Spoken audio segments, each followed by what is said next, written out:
abantwana bempazamo. Abantwana kuthiwa ngabempazamo balumkele.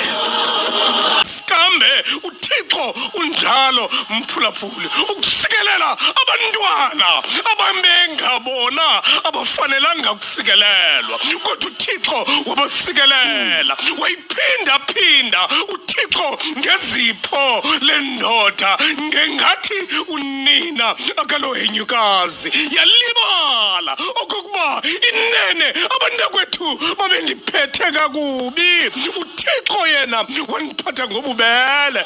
Abantakwethu yanga sesikaYosefu othi yena nina ngokwenu nacinga okubi ngam, uThixo yena wacinga okulungileyo. Abantakwethu kunjalo yakhula into enkulu, wayinika amandla uThixo. Abantakwethu yaligorha yalikrothi emva kwemini. Ngenye imini yafika ingxaki. Abantakwethu yafika ingxaki, kwanyanzeleka uba mayiyobizwa. Sele ngoku amanxeba ayo eyiphulule uThixo. Unjalo uThixo mphulaphuli, mlumkele umntana olapha endlini yakho onesiduko esisesitalatweni. Mlumkele ngoba uThixo uyathanda ukusikelela abantwana bamankazana.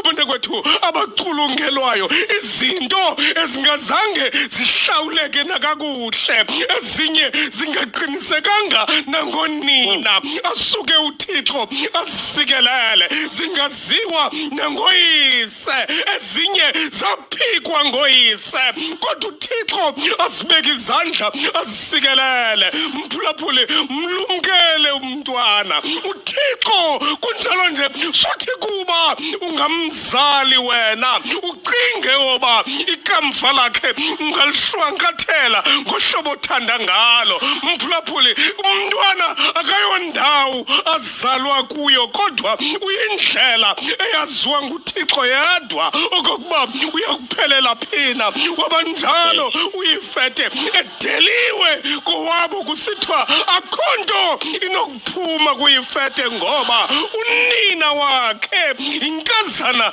elihenyukazi. Abantakwethu balibala okokuba uThixo uyasikelela. Mphulaphuli, baninzi nangoku abasikelelwe nguThixo ababephetheke kakubi izolo, bedelekile. Kungekho mntu ocingayo okokuba ikhona into engenziwa ngaba bantu, kodwa uThixo wabasikelela abantwana. Esazi nje uThixo yena enguThixo onguThixo, kungekho wumbi. Wabasikelela uThixo aba bantwana. Mphulaphuli, namhlanje ngabo aba bantwana bamankazana abantakwethu abangaziwayo ngoyise, abangazange bahlawulwe, izinto ezafika kungaqondwanga, kodwa uThixo wazisikelela. Uninzi lwazo namhlanje ziphethe ilizwe ngoba intsikelelo kaThixo yawa phezu kwazo.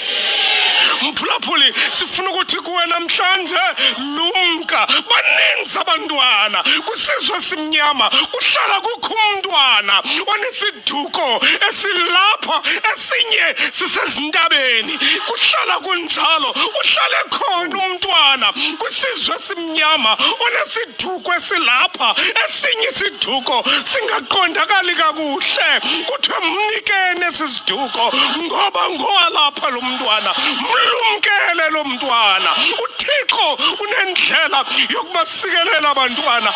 Asuke uThixo, asuke uThixo, intsikelelo yakhe ayibeke phezu kwabo, abanika amandla. Wabuya uyifete esithi ingxaki endaweni, kodwa sikhokele. Wathi nina nandiphatha kakubi ngenxa yokuba nicinga uba umama ulihenyukazi, kanti uThixo yena wandithwala ngoba ungumthwali uThixo. Mphulaphuli, mlumkele umntwana ongengowakho ohlala kunye naye. Mphathe kakuhle ngoba uThixo unexesha lokubasikelela abantwana. Nangoku ngabo abaphethe amakhaya, nangoku ngabo ababeka isonka etafuleni, nangoku ngabo abantwana abakwaziyo abantu kwethu ukwenza izinto zibonakale ngamehlo ngoba wabasikelela uThixo ebunzimeni bathi bengenabazali bengenanina bengenayise abanye uThixo wasuka waba nguyise kubo wangangathi uzalisekisa akaDavide athi umano bawo bandishiya kodwa uyavuka uThixo wandithwala mphulaphuli mlumkele umntwana olapha kwelikhaya onesiduko esilapha esinye singaziwa mphathe kakuhle ngoba uba usazi wena uyasazi uThixo uba esinye isiduko silapha qonda kakuhle ba